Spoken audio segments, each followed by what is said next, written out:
সুপ্রিয় দর্শক মণ্ডলী, আসসালামু আলাইকুম। Welcome back to my channel. কেমন আছেন সবাই? আমি আবারও চলে আসলাম একটা রেসিপি নিয়ে। আজকের রেসিপি হচ্ছে মিক্স সবজি রেসিপি।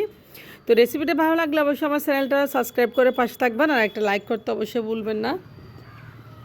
তো পাশে থাকা বেল বাটনে ক্লিক করে রাখবেন যাতে পরবর্তী রান্নার নোটিফিকেশন আপনার কাছে খুব দ্রুত চলে যায়।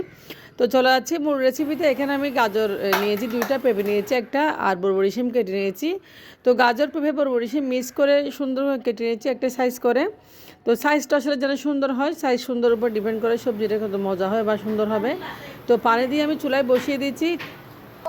দিয়েছি 1 টেবিল চামচ কর্নফ্লাওয়ার। তো কর্নফ্লাওয়ারটা আপনারা দিলে দেবেন, না দিলে না, এটা কালারটা সুন্দর হওয়ার জন্য দিচ্ছি। দেখেন কর্নফ্লাওয়ার দেওয়ার কারণে সবজির কালারটা খুব সুন্দর হয়েছে, আর সবজিটা একদম ফুটতে শুরু করে দিয়েছে। আমি একটু হাফ বল করে সবজিটা নামিয়ে নেব। এরপর যে সবজিটা সিদ্ধ হয়েছে দেখে খুব সুন্দর করে, এখন চুলা থেকে নামিয়ে নেব। তো সবজিটা সিদ্ধ হয়ে গেছে, চুলা থেকে নামিয়ে একটু করে পানিটা ঝরিয়ে নেব। এখন চুলায় রান্না করার জন্য।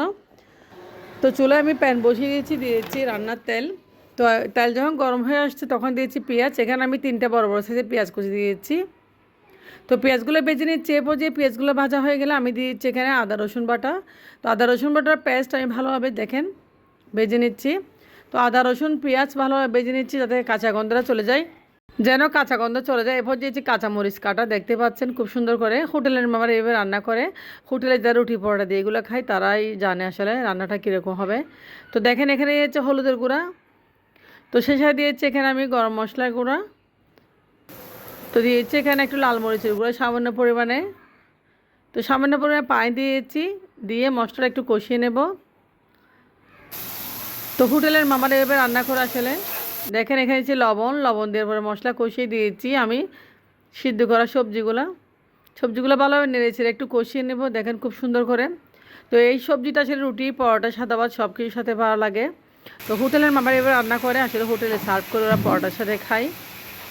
তো এরপর যে আমি রান্নাটা করার জন্য আবারও চলে আসলাম এদিকে রান্নায় দেওয়ার জন্য। এখানে হাফ কাপ নিয়েছি আমি গরুর দুধ লিকুইড জাল করা, আর নিয়েছি কর্নফ্লাওয়ার মিক্স করে এখন আমি সবজির উপর দিয়ে দেবো। তো কর্নফ্লাওয়ার দুধটা আমি সবজির উপরে দিয়ে দেবো যেন একটু মাখা মাখা হয় আর কালারটা যেন সুন্দর হয়।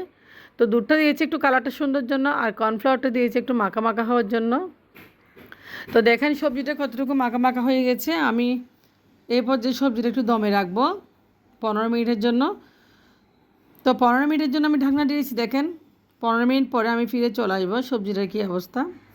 তো আশা করি 15 মিনিট পরে চলে আসলাম, সবজিটা প্রায় হয়ে গেছে। এখন আমি চুলা থেকে নামিয়ে নেব, কারণ এই সবজিটা এমনিতেই গলে গেছে আর আমি আগে থেকে সিদ্ধ করে নিয়েছি। তো সবজিটা আমি এখন চুলা থেকে নামিয়ে সার্ভ করে নেব। দেখেন কত সুন্দর কালারটা হয়েছে, মাশাল্লাহ। দেখতে যেমন খেতেও তেমন। তো সবজির কালারটা সুন্দর এসেছে, গাজরের কালারটা একদম লালচে কালার রয়ে গেছে। তো আজকের ভিডিওটা কেমন হয়েছে অবশ্যই আপনারা কমেন্টস করে জানাবেন, আর একটা লাইক করতে অবশ্যই ভুলবেন না। চ্যানেলটি সাবস্ক্রাইব করে পাশে থাকবেন যারা নতুন। তো ভালো থাকবেন আপনারা। আল্লাহ হাফেজ, আসসালামু আলাইকুম।